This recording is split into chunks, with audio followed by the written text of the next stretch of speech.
Good morning everyone, welcome to wow. चलिए आज का न्यूज़पेपर देखेंगे, स्पेशली एडिटोरियल और मेजर हेडलाइंस। ठीक है। Putin mobilises more troops, says nuclear threat not a bluff. अब देखिए इस पर्टिकुलर आर्टिकल में कुछ खास इंपॉर्टेंट नहीं है। हम इस ये सेम आर्टिकल जो एडिटोरियल में भी कवर्ड है वहां पर देखेंगे। बस एक बार ये मैप देख लेते हैं।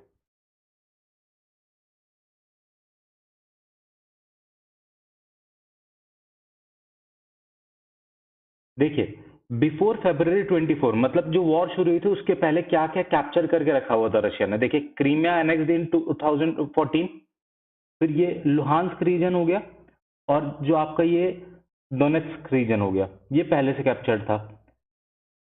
अब रशिया के कंट्रोल में क्या क्या ऑलरेडी है, देखिए ये वाला जो एरिया है, ये एरिया रशिया के कैप्चर ऑलरेडी कैप्चर्ड है। ठीक है। मेलिटोपोल जो है ये हो गया, बर्डियांस्क हो गया। ठीक है, ये पहले से कैप्चर्ड। अब थोड़ा थोड़ा यहाँ पर जो एरिया है रशिया एडवांसेस, देखिए बिल्कुल बॉर्डर्स पे थोड़ा थोड़ा एडवांस हुआ हर जगह पे। ठीक है। अब यहाँ पर क्या है, सिटीज कंट्रोल्ड जो है वो मेंशन्ड है यहीं पर। उसके बाद के क्लेम्ड यूक्रेनियन काउंटर ऑफेंसिव्स। अब जो काउंटर ऑफेंसिव ने क्या क्या क्लेम कर लिया, मतलब जब लड़ाई शुरू हुई अभी रिसेंटली क्या क्या क्लेम किया, वो देखिए ब्लू से यहाँ पर मेंशन है। ठीक है, इतना इंपॉर्टेंट है इसमें। चलिए आगे देखते हैं। ठीक है। Ready to take up any responsibility that Congress give, says Gehlot. देखिए इस पेज में और कुछ भी इंपॉर्टेंट नहीं है सच। ठीक है। चलिए अब नेक्स्ट पेज की तरफ बढ़ते हैं। ठीक है। अब देखिए इसमें दो चीजें हैं। पहला तो है कि Bihar free of Naxal presence, the fight is in the last stage in the Jharkhand, says CRPF chief. Hotbed of left-wing extremism has been cleared in 3 states, says Kuldeep Singh. Operations Octopus, Double Bull, Thunderstorm and Chakarbandha led to the arrest or surrender of 592 Maoists using improvised grenade launchers. ठीक है। अब देखिए यहाँ पर ये जो भी operations दिए हुए हैं ये सब आप जो है कोट कर सकते हैं मीन्स में, लेकिन ये इस रीसेंट ईयर के ही ऑपरेशंस है। इस पूरी न्यूज में कुछ भी बहुत ज्यादा इंपॉर्टेंट नहीं है, लेकिन कंसिडरिंग कि security is a topic in our mains paper 3, we have to look for some facts. तो यहाँ पर देखिए फैक्ट्स मिलेंगे आपको कि जहां पर वायलेंस इफेक्टेड डिस्ट्रिक्ट जो थे 2010 में 60 थे, वो कम होकर के प्रेजेंटली 39 रह गए हैं। ठीक है। और मोस्ट अफेक्टेड जो डिस्ट्रिक्ट थे जहां पर 90% से ज्यादा वायलेंट इंसिडेंट्स होते थे, वो 35 थे 2015 में, जो कि सिर्फ 25 रह गए हैं 2021 में। ठीक है। और ये जो डिस्ट्रिक्ट्स हैं मोस्ट वायलेंट डिस्ट्रिक्ट्स, ये मोस्टली छत्तीसगढ़, झारखंड, उड़ीसा, महाराष्ट्र, तेलंगाना एंड आंध्र प्रदेश में रहे हैं। ठीक है। ऑपरेशंस की हमने बात कर ली। इसके बाद सिंस 2019 से पास्ट 4 इयर्स में होम मिनिस्ट्री ना ऑलमोस्ट 4000 करोड़ रुपीस जो है सीआरपीएफ को दिए गए हैं for new weapons and equipments. ठीक है। बस इतने ही फैक्ट इंपॉर्टेंट, इससे ज्यादा कुछ भी इंपॉर्टेंट नहीं है। चलिए नेक्स्ट न्यूज देखते हैं इस पेज में। नीचे देखिए कुछ भी इंपॉर्टेंट नहीं। एक और अच्छी बात इन्होंने यहाँ पर कही है। देखिए वो जो हिजाब केस चल रहा है वहां पर जस्टिस धूलिया ने एक स्टेटमेंट दिया है यहाँ पर। He meant hijab had created, Justice Dhulia asked whether he meant hijab had created a wall of separation. He also said hijab should be seen as an eye opener, a window to prepare students for the diversity of the country. Heading भी वही है, how will students prepare for diversity when none is allowed in classrooms? ये Supreme Court का कमेंट है। ठीक है। चलिए अब नेक्स्ट न्यूज देखते हैं। Ratan Tata, KT Thomas are trustees of PM cares. देखिए रिसेंटली इनको ट्रस्टीज बनाया गया। किनको किनको? एक तो इंडस्ट्रियलिस्ट रतन टाटा, सब जानते हैं। फॉर्मर सुप्रीम कोर्ट जज थे KT Thomas, and former Lok Sabha deputy speaker Kariya Munda, इनको जो है ट्रस्टीज बनाया गया है। इसके अलावा एक्स ऑफिसियो ट्रस्टीज भी होते हैं इसके। कौन कौन है? Union home minister Amit Shah ji हैं, फाइनेंस मिनिस्टर निर्मला सीतारमन है। इसका जो चेयरमैन होता है वो एक्स ऑफिसियो चेयरमैन होता है पीएम। ठीक है। चलिए एक बार ये देख लेते हैं। देखिए यहां पर मेंशन है PM cares public charitable trust है। Trust deed registered in 2020। ये बेसिकली जो है on the backdrop of covid जो है बनाया गया था। It can avail donation from foreign contribution and donation to fund can also avail 100% tax exemption. ठीक है, CSIR में भी इसको इनकॉर्पोरेट किया जाता है।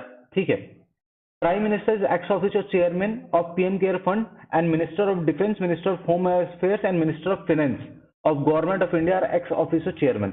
ये क्वेश्चन प्रीलिम्स में पूछ सकता है, who are the ex officio chairman. ठीक है, पहले क्वेश्चन भी आ चुका है कि PM is an ex officio chairman of which organisation. ठीक है, ये प्रीलिम्स में सवाल आ चुका है। देखिए 2021 में जो है Delhi high court has inform that PM care fund is not a government of India fund and that the amount collected by it does not go to consolidated fund of India. ठीक है, इसके अलावा इसमें कुछ भी इंपॉर्टेंट नहीं है। ठीक है, यहाँ पर देखिए ये लिखा हुआ है कि will count towards mandatory corporate social responsibility expenditure. ठीक है, चलिए अब नेक्स्ट न्यूज देखते हैं। इस पेज में भी बस इतना ही इंपॉर्टेंट है। चलिए अब जो है एडिटोरियल देख लेते हैं।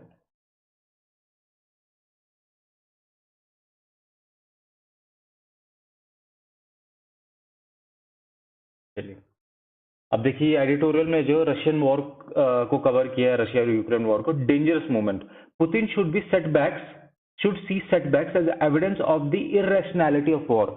अब देखिए बेसिकली इसमें क्या क्या समझना है अपन को। पहली चीज जो है ना, ये शुरू से इसको जो है मिलिट्री ऑपरेशन का नाम दे रहे थे, इसे वॉर नहीं कह रहे थे। रिसेंटली इन्होंने वॉर कहा है। War against home? They have said it's a war against collective west. ठीक है, अब देखिए हुआ इनिशियली जो है पुतिन जो था पूरी फोर्स के साथ जो है मिलिट्री ऑपरेशन नहीं करना चाह रहे थे, क्योंकि that would be representing unpopular sentiments with in Russia also. ठीक है, अब इन्होंने क्या किया, इनिशियली 1.5 लाख जो है सैनिक वहां भेजे, लेकिन वो फेल हो गए। क्यों फेल हो गए? क्योंकि यूएस और यूरोप जो है वो इंटरफेयर करने लगा। They started giving arms and ammunition and military support to Ukraine. ठीक है, अब और क्या क्या हुआ देखिए। वॉर क्यों हुई थी? वॉर इसलिए हुई थी कि यूक्रेन जो है वो नाटो का मेंबर बनने जा रहा था। On the backdrop of this, Sweden और फिनलैंड जो है वो भी बॉर्डरिंग नेशन है रशिया के, उन्होंने भी ज्वाइन कर लिया है नाटो। ठीक है, और यहां पर जो इंपॉर्टेंट आपको मैप एक्सरसाइज के लिए पता होना चाहिए, एक तो कीव, खार्किव, ये दो मेजर एरियाज थे जो रशिया ने कैप्चर किए। लेकिन जैसे यूक्रेन जो है अपनी तरफ से डिफेंड करने लगा और एग्रेसिव होने लगा, इनको ये पोस्ट जो है अपनी छोड़नी पड़ी। ठीक है, अब देखिए यहाँ पर कुछ और मैप एक्सरसाइज इंपॉर्टेंट है, जैसे लुहांस्क है, दोनेस्क है, ठीक है ईस्ट में, और खैरसन एंड जपोरजीजिया इन साउथ। जो ये जपोरजीजिया है, यहीं पर वो जो न्यूक्लियर प्लांट है, जो लार्जेस्ट न्यूक्लियर प्लांट है यूरोप का, वो एस्टेब्लिश्ड है। ठीक है, ये एरिया जो है चाहता है कि रशियन फेडरेशन में मिल जाए। ये प्रो रशियन है, और ये लोग जो है रेफरेंडम कराने वाले हैं, और रेफरेंडम का जो है result is well known, because these areas are majorly pro Russia. तो एक बात ये भी उठ रही है कि जब सीज फायर होगा तो these areas which are of Ukraine will be in Russian control because of this referendum। ठीक है, इसके अलावा इस न्यूज में कुछ काम का नहीं है। ठीक है, अब बड़ी वाली न्यूज देख लेते हैं। देखिए, the ambit of fraternity and the wages of oblivion. देखिए ये न्यूज जो है मेजरली टॉक्स अबाउट फ्रेटर्निटी। बहुत ज्यादा इंपॉर्टेंट नहीं है किसी भी पॉइंट ऑफ व्यू से, वेदर प्रीलिम्स और मेंस। कुछ पर्टिकुलर स्टेटमेंट्स हैं वो मैं पढ़ दे रहा हूं। If you want you can note it down for putting it your mains answer. These,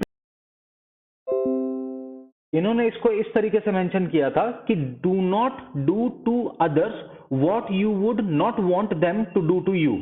do constantly to others the good which you would wish to receive from them. ठीक है, एक ये चीज इंपॉर्टेंट हो गई।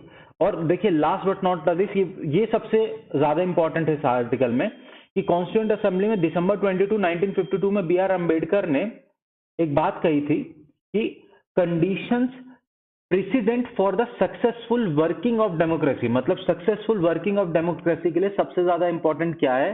ही listed these as absence of glaring inequality, inequality नहीं होनी चाहिए।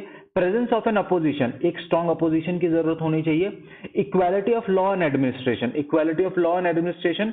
Observance of constitutional morality, avoidance of tyranny of majority over minority, a functioning of moral order in society and public conscience. ठीक है, इतना इंपॉर्टेंट है।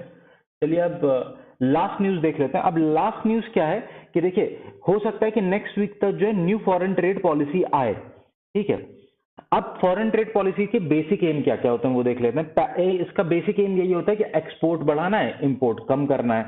जो अभी हमारी करंट पॉलिसी चल रही है वो 2015 की चल रही है, क्योंकि बीच में कोविड आ गया था 2020 में, इसलिए इसको एक्सटेंड कर दिया गया था।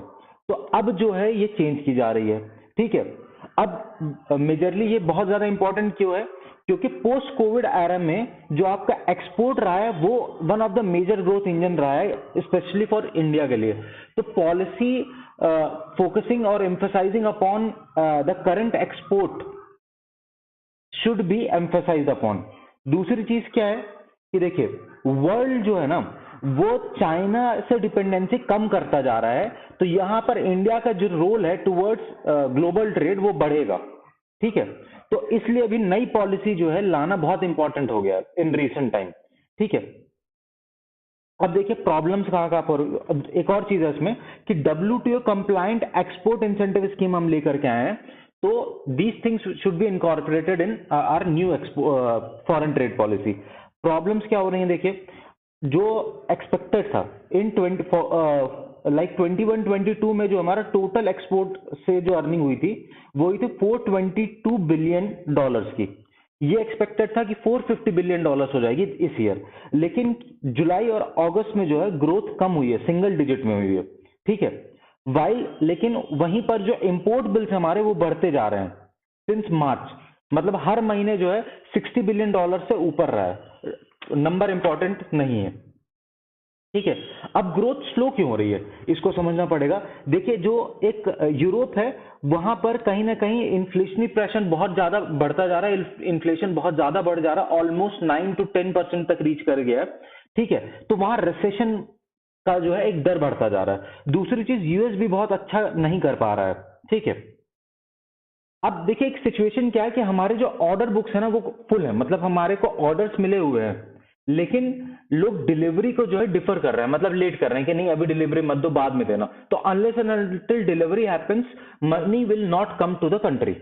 ठीक है, अब कंक्लूजन में इन्होंने जो है आईपीईएफ की बात कही है, Indo Pacific economic framework, US led वाला। इस पर हमने कल भी डिस्कशन किया था कि जो ट्रेड वाला पिलर है इसका, इससे इंडिया जो पीछे हट गया था। ठीक है, उसी तरीके से जो आपका गल्फ कोऑपरेशन काउंसिल है वहां पर भी जो बात हो रही है इंडिया की वो बहुत धीमे पेस में हो रही है।